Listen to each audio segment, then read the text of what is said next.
Hello YouTube, and thank you for tuning into another Hanging with Heavy video. Hey, I'm out in the welding shop today, but I want to introduce you to the gas metal arc welding process. Now, if you are learning about the gas metal arc welding process, then the flux core arc welding process is the same thing, but just with a different filler metal. So if you'll follow the instructions on what I show you today for gas metal, or let's change that to semi-automatic welding processes, you're going to be able to run the flux core wire equally well. So hang with Heavy as I show you or introduce you to the gas metal arc welding process. When you go out to your welding supplier and you tell them that you want to buy a MIG welder, is what you're probably going to ask for, they're going to have a variety of them on the wall there. Some of them are going to be 110 and 220, so you can wire them up either way, and they'll do stick work or TIG work or MIG work.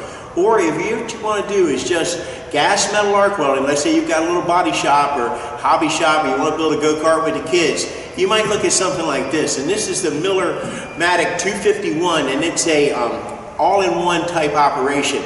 Now with gas metal arc welding, flux core with gas, you're going to need a gas bottle. And this gas bottle is going to be argon CO2. And you're also going to need a flow meter to go at the top of it. And this flow meter is going to help you regulate the gases that are coming out of the nozzle. Now it's a real simple operation. Let's take a look inside and see the side here of our machine. We're going to see the heart of this machine. This is your spool of wire. This is going to be your filler metal. And what we have here is a 40-pound spool of copper-coated steel filler metal. The drive rollers, though, this is what drives the wire through the conduit and out the tip of the gun.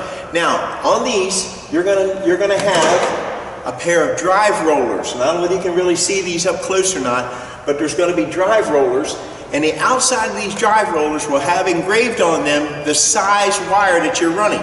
So if you're running a 35 thousandths wire, you need a 35 thousandths drive roller. If you're running a flux cord wire or a hollow type wire, you will need a knurled set of rollers.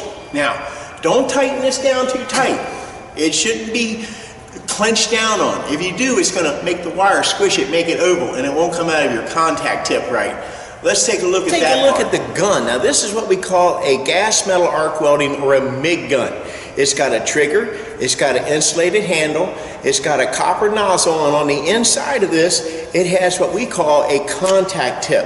And you'll see the little contact tip right there. Now this wire doesn't have any energy to it until it comes out of the contact tip. The contact tip has to match the size of the wire. 35 thousandths wire, 35 thousandths contact tip. Now, what this copper nozzle does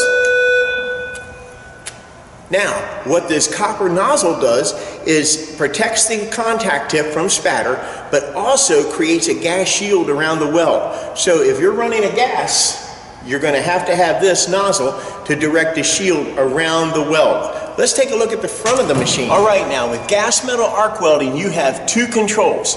One side is your voltage. This controls the voltage, and voltage is in direct relationship to thicknesses of materials. If you take a look around the outside of this dial here, you're going to see where you can set the thickness of material. Now, I see that this machine right now is set for 3/16 material, and over on this side is what we have the wire speed. Now, wire speed in this world is also amperage. So you will adjust your wire speed in coordination with your voltage to make the desired weld. This machine's pretty easy, even though some of them now have the digital readout where you just punch in the information and you don't really have to guesstimate. Here you're going to have to take and turn this until it feels right. Let's take a look at what that feels like. Let's take a look at what's going on here now. This is my welding gun and this is my trigger. When I pull the trigger, the wire comes out of the gun. The wire makes contact with the base metal, an arc is established, and then I move my weld along, just like in stick welding. The only thing is that in stick welding, where we might use a drag angle or a different type of manipulation, this is going to be straight in and slightly into the direction of travel. So we're going to be pushing this wire ahead just a little bit. Hang with me. We're going to go ahead and run a bead and then we'll zip in on it. You'll be able to hear it. The most important thing in the MIG welding is the sound.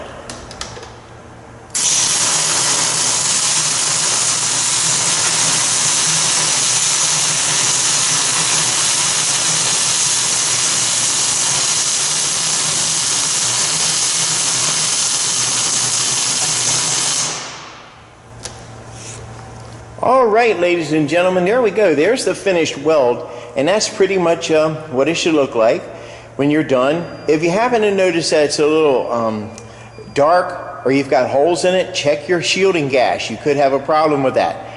If your wire seems to be coming out erratically, check your wire liner. That may be dirty. Your contact tip may be slightly clogged All right, up. YouTube, there you go. In just a few minutes, I've introduced you to the gas metal arc welding process. Now, don't get me wrong. This process will weld in all positions, and it does a really good job. It also will run a variety of wires like stainless or carbon steel, flux core, what do they call that? Iron core wire, metal core. You'll be able to run all these wires with this type of process.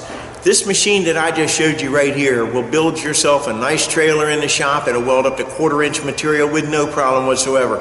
But just don't go ahead and push it beyond its limits.